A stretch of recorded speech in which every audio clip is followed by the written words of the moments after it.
온전히 주님 앞에 영광 돌리는 그러한 귀한 예배 또 은혜의 시간이 되도록 오늘 하나님 인도하여 주시옵소서.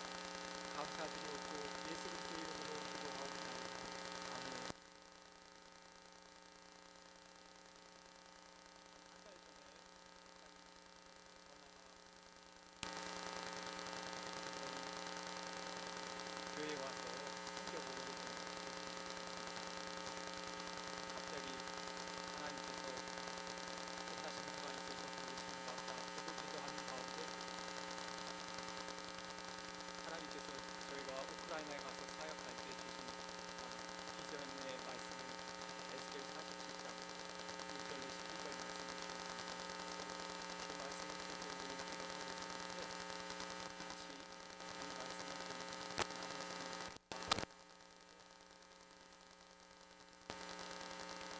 제가 최영빈 목사님 모시고 중고문가 왔어요.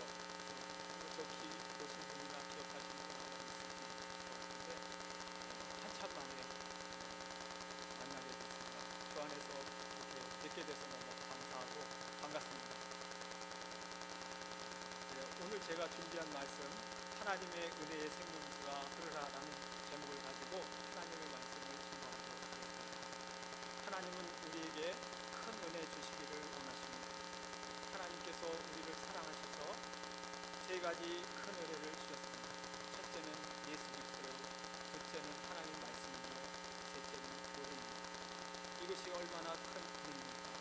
상상치도 못할 엄청난 그 하나님의 은혜인 것 같습니다. 하나님께서 우리를 너무너무 사랑하셔서 하늘 보좌를 버리시고 낮고 낮은 이곳에 오셔서 독생자 예수 그리스도를 보내주신 것이 은혜이고 우리의 죄를 위하여 십자가를 지시고 또 주의 보혈로 우리를 구원해 주신 것이 은혜이고 구원받은 성도가 이렇게 귀한 교회에 모여서 찬송과 또 말씀과 기도로 하나님 앞에 드릴 수 있는 것이 은혜입니다. 또 저와 여러분이 이렇게 또 만날 수 있게 된 것이 얼마나 하나님의 귀한 은혜인지 모르겠습니다. 요한복음 3장 16절에 하나님이 세상을 이처럼 사랑하사 독생자를 주셨으니 이는 저를 믿는 자마다 멸망치 않고 영생을 얻게 하려 하십니다. 하나님의 은혜와 사랑이 얼마나 큰지 그저 신기하고 놀랄 뿐입니다. 하나님의 사랑 신기하고 놀라워 하나님의 사랑 신기하고 놀라워 오 크신 사랑 이런 찬양 아마 많이 부르셨을 거예요. 제가 주일학교 때 교사할 때 학생들하고 많이 부르면서 그 은혜가 얼마나 감사하고 큰지 그 학생들하고 나눴던 시간들이 기억이 있습니다. 하나님이 세상을 사랑하셨는데 특별히 나 이처럼 사랑하사 나 하나밖에 없는 나를 사랑해 주셔서 구원받아 천국 백성 삼아 주셨습니다. 나 같은 것이 뭐라고 주님께서 나 같은 죄인을 위하여 십자가를 지셨다니 하나님의 은혜로 구원받은 것도 감사한데 선교사라는 귀한 직분을 주셔서 하나님 나라와 세계 선교를 위하여 지역대로부터 선교지까지 하나님의 은혜의 생명수를 나는 종으로 함께 하시니 감사합니다. 모든 감사와 영광을 주님께 올려드립니다. 이 시간 성도 여러분과 그 은혜를 나눌 때 한 분도 예 없이 우리 주 예수 그리스도를 따르는 하나님의 자녀로서 저와 함께 동일한 하나님 나라의 그 확장으로 세계 선교의 비전을 꿈꾸는 그런 귀한 시간이 되시기를 주님의 이름으로 축원드립니다. 하나님께서 부족한 저를 부르셔서 우크라이나 선교사로 사명을 주시고 그 사명을 감당할 수 있도록 하나하나 인도했습니다. 기도를 하면 신기하게 하나님 이거 채워주세요 그러면 또 어떤 분은 라면을 가져가지 않습니다. 하나님 비행기 티켓이 필요한데 아이고 비용이 참 많이 들어요. 기도하면 어떤 분이 또 봉투에다가 비행기 티켓을 끊을 수 있도록 이분이 도와주시고 저분이 모아서 이렇게 보니까 아내하고 둘이 갈 수 있게 이렇게 도장에 티켓을 끊을 수 있도록 채워주셨습니다. 하나하나 하나님께서 인도하시는 것을 보고 하나님께서 우크라이나로 보내시려나 보다. 그래서 준비하는 가운데 2013년 3월 11일 날 미국 LA 공항을 출국한 지 15시간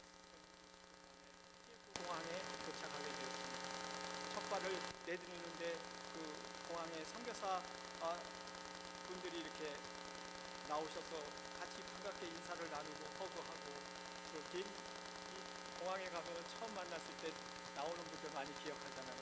허구하고 저도 LA 공항 올 때 또 마중 나오신 분들하고 그런 정감을 나눈 적이 있습니다. 얼마나 반가웠는지 모르겠습니다. 낯선 땅에 가서 또 이렇게 반갑게 맞이해주고 또 미니밴으로다가 숙소까지 안내를 해주고 무사히 도착해서 하나님께 감사 예배를 드리고 다음날 숙소에서 선교 현장까지 이렇게 도보로 한 번 걸어가 봤습니다. 아파트 단지를 막 지나가서 선교 현장에 찾아가 보니까 그 선교 현장에 있는 그 건물이 아름답게 잘 지어졌더라고요. 여러분도 아마 최영빈 선교사님을 통해서 그 전에 보셨을 텐데 제가 가서 보니까 최영빈 선교사님이 너무 이렇게 귀한 건물을 하나님의 은혜 가운데 지셨는데 그 얘기를 들어보니까 눈물로 이렇게 날마다 하나님 앞에 구하는 가운데 하나님께서 큰 은혜를 부어주셨습니다. 최영빈 선교사님은 캘리포니아에 사시다가 이민 목회를 이제 접으시고 할아버님의 삶을 본받고자 남은 생애를 선교사로 들이신 분입니다. 이분은 한국 기독교 역사에 예수천당 불신지옥이라는 그런 역사적인 인물이 계신데 그분이 복음을 전하시다가 순교하셨던 최건능 목사님, 최봉성 목사님, 아마 일본 순사들한테 예수천당 불신지옥 하고 했을 때 그 말이 깜짝 놀라가지고 말에서 떨어졌는데 그 정도로 담대함을 가지고 복음을 전하셨던 그런 최건능 목사님의 손자가 되십니다. 20년 전에 아브라함처럼 아비본톡 친척을 떠나서 갈 바를 모르셨는데 하나님께서 기도하는 가운데 전적으로 인도해 주시고 그 땅을 바라보시면서 주여 이곳에 복음을 전할 수 있는 선교센터를 세워 주옵소서 하고 기도하는 가운데 하나님께서 하나씩 건축자들도 보내주시고 필요한 사람도 보내주시고 일일이 채워주셨던 것을 말씀해 주셨습니다. 성전은 하나님이 하시는 것입니다.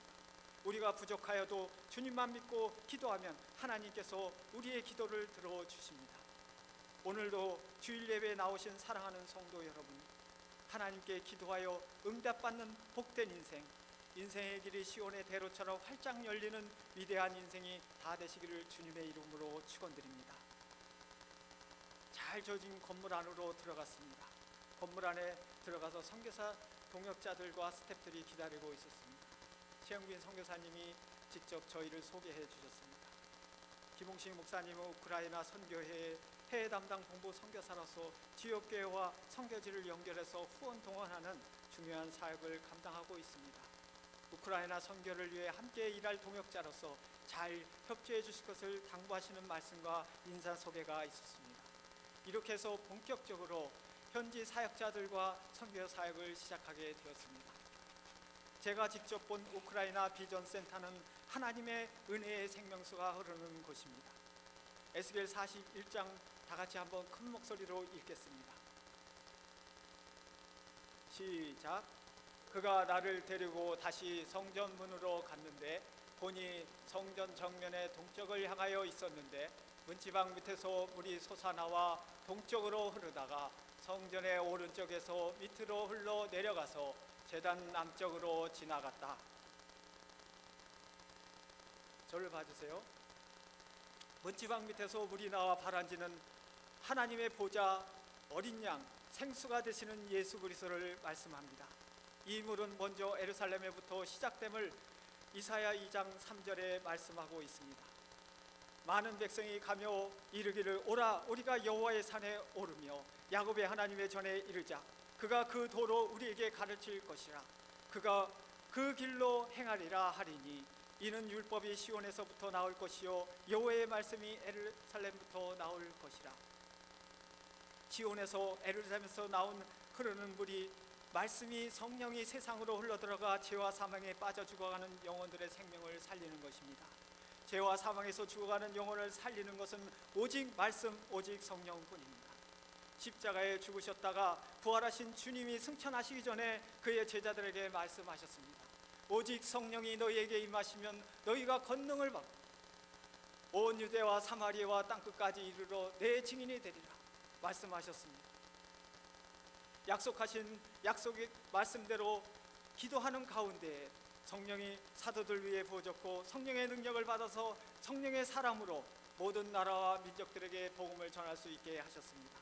성령이 사람들이 가는 곳에는 하나님의 말씀이 증거됐고 그 증거된 곳에는 교회가 세워졌고 말씀이 흥하며 세력을 얻으며 사람들을 치유하고 지역에 놀라운 변화가 일어났던 것입니다. 그런데 지금 우리는 어떻습니까? 이 세를 살아가는 우리는 어떻습니까? 예수 믿고 똑같이 하나님의 자녀가 되어서 구원을 받았는데 십자가의 능력, 놀라운 복음을 가지고 있는데 담대하게 우리는 증거하지 못합니까? 잠깐 세상에 살면서 구원받은 성도답게 살지 못하고 세상을 보며 왜 불안해합니까? 삶의 희망과 평안함을 잃어버린 채 왜 사시는지도 모른 채 목적 없이 하루하루 살아가며 세상 것에 목말라 합니까? 성경은 이렇게 말씀합니다.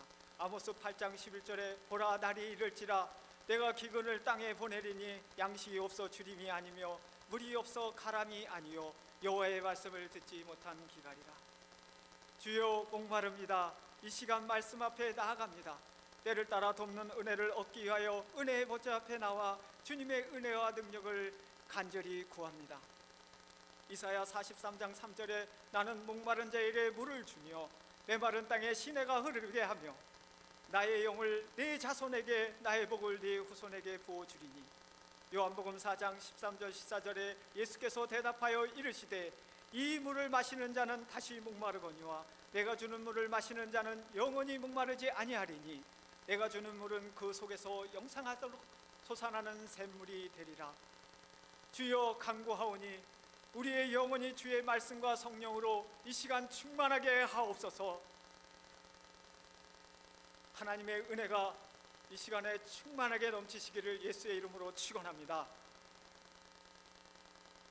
말이 통하지 않았지만 교회를 개척하기 위해 전단지를 만들어 지하철역에서 전도도 하고 포스터도 만들어 근처 한국판에 게시하고 음악하는 사람들을 모아 연습을 하였습니다. 기대와 흥분을 가지고 준비하여 첫 예배를 드렸는데 모인 수가 65명이었습니다. 기적이지 않습니까? 또 신학교를 세울 목적으로 키예프 일간 신문에 신학생 모집 광고를 냈는데 37명이 몰려왔습니다. 이렇게 해서 믿음의 첫발을 내딛게 되었고 하나님께서 다 행하셨던 것입니다. 지금 하나님의 은혜로 이것은 생명의 말씀이 전해지고 있고 하나님의 사랑으로 사람을 살리며 생명을 살리는 영혼의 센터가 된 것입니다. 영혼의 센터를 통하여 계속해서 미래의 민족의 생명을 살리는 현지 교회 지도자들이 양성되고 있으며 지금까지 19회 430명의 졸업생을 배출하게 되었습니다. 배출된 졸업생들을 주변 지역으로 나아가 18개의 개척교회를 개척하고 있으며 이들을 통하여 복음이 계속되어 확장돼 나가고 있습니다. 현지 교회 지도자를 양성하는 사역은 우리 안에 착한 일을 시작하신 이가 예수 그리스도의 날까지 계속하여 이루어 가실 줄로 믿습니다. 하나님이 일구신 기적의 현장을 직접 보고 듣고 사역하는 가운데 이곳까지 인도하신 하나님께 감사 기도를 드렸습니다.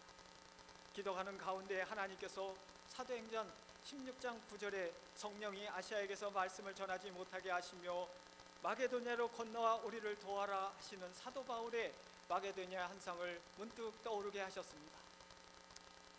저는 하나님의 은혜로 2004년 8월 6일 날 미국행 비행기를 타고 LA 공항에 도착했습니다. 그래서 신학 공부를 하는 가운데 이제 하나님께서 사역지를 열어달라고 기도했는데 2007년 1월부터 중국 청소년 선교를 동원하는 사역에 하나님께서 저를 그곳에 보내주셨습니다. 그래서 2012년 12월까지 약 6년 동안 동원하는 사역을 감당하며 캘리포니아 여러 교회들을 방문하고 집회를 하게 되었습니다. 잘 섬기고 있었는데 갑자기 기간에 재정적인 이유로 그만두라고 했습니다. 저는 거기서 평생 주님 섬기고 중국 선교하는 줄 알았습니다. 그런데 하나님 갑자기 저에게 왜 이런 일이, 황당하기도 했지만 주님께서 기도하는 가운데 하나님의 무슨 뜻이 있겠지 하는 마음을 주시면서 평안함을 주셨습니다. 그때는 몰랐습니다. 하나님께서 왜 이렇게 인도하시는지, 하나님께서 이처럼 놀라운 계획을 가셨는지 누가 알았겠습니까? 인생의 한 치 앞도 예측할 수 없었지만 하나님의 놀라운 계획과 방법으로 인도하신 것을 깨닫고 보니, 그때 그만두게 하신 것도, 우크라이나 선교를 하게 하신 것도, 이렇게 성도 여러분 앞에 나와 섬겨보게 한 것도 모두 다 하나님의 은혜인 것입니다. 이사야 55장 9절에 이는 하늘이 땅